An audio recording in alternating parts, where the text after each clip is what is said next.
They say that if you love your job, you won't work a day in your life. For me, a typical day on the job includes maybe picking people up from bus stops, taking them home from hospitals, running a few red lights, and even saving some lives occasionally. This is what people do every day once they become emergency medical technicians, or as I'll call it, EMTs. For me, over a year ago, I decided to take the plunge and become an EMT.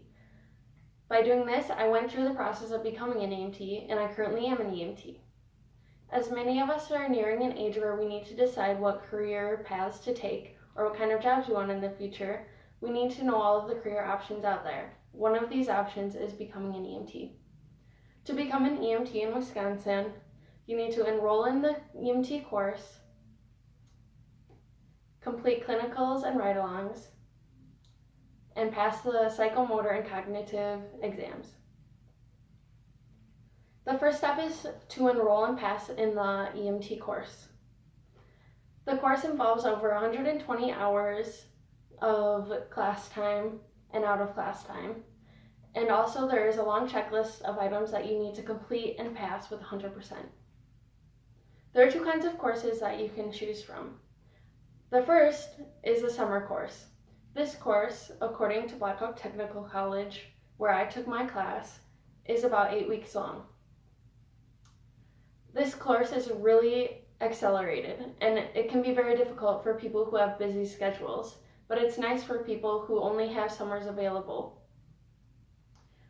One option that is nice for people who take this class is they can take a test every week. This is nice, weirdly, because it's almost hard to forget what you're learning because you learn it so fast. The other option is a regular semester-long course. This course is about 16 to 18 weeks, depending on where you take it, like MATC, Madison Area Technical College. This class is nice for people who are older, especially, and have kids, or have a job, or have a lot of commitments already, and they just can't take an accelerated class. Instead of taking a test every week for this class, like in the summer course, you might have to only do it every other week. And you have more time to practice skills and really get the knowledge in your head. The other part of the class is the checklist. There is a long checklist of items that you need to complete. You need to pass every single test on every single chapter with at least a B or above, or you can either fail the class, or if some teachers are nice, like my teacher, whose name was Tina, and she was an amazing professor, she let us retake one test for the whole semester. But that's because I took a summer class and she felt bad for us because it was so accelerated and difficult. There's also many skills on the checklist. If you don't pass a skill right away, then you have to retake it another day until you get 100% on the skill. So to pass the EMT course, you need to pass all of your tests and all of your checklists, and you have two options. So you can either choose to take a shorter class or a longer class, but either way, there's the same requirements in both of the options. Once you are enrolled in the EMT course, you can start to begin the next step.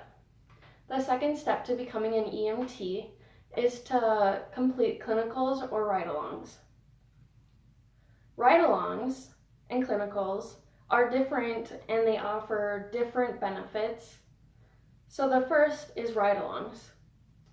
Ride-alongs are really nice because they allow the EMT students to get an idea of what it will be like to be an EMT once you are certified. Basically, you pick a service or a company for ambulances and you get to go on calls with them.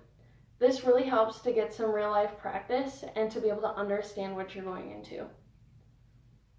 Clinicals is where you pick a hospital ER and you're basically an EMT in the ER. So you can practice skills on the ER patients, such as giving shots or doing AKGs or bandages, and you also get to see what the doctors and nurses do once you drop your patients off. So it offers different insight into the emergency services. Once you have completed your EMT course and your ride-alongs or clinicals, you begin your third step. Your third step is to complete the psychomotor and cognitive skills exams. These two exams are both required and are very different. First of all, you need to do the psychomotor exam. According to Blackhawk Technical College, this test is about $20, which pays for your test results and also the instructors that are paid to come in and give the test. This psychomotor test is a hands-on skills test and includes 3 to 5 different skills. Each skill is about 3 to 5 minutes long. These skills are extremely practiced. We spend, as students, many hours practicing all of these different skills because this test is super important. This test takes a lot of time and money. If you fail, then you might possibly have to go up to 2 hours away to find somewhere else that will administer this test for you. This, if you don't pass, you're wasting money and time, and it could really delay the process of becoming an EMT. Next is the cognitive skills test.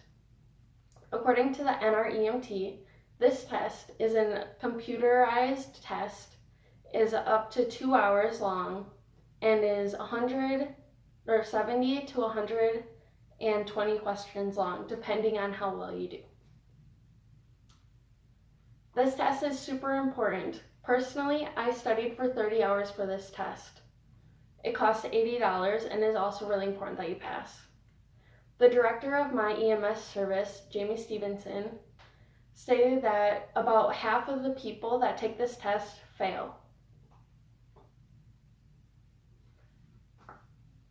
To conclude, the steps to becoming an EMT may seem really daunting, but in the end, it's worth it. To become an EMT in Wisconsin, you have to complete and pass the course, complete clinicals or ride-alongs, and also pass your psychomotor and cognitive skills tests. Yes, this process was really difficult for me, but I love being able to save lives every day.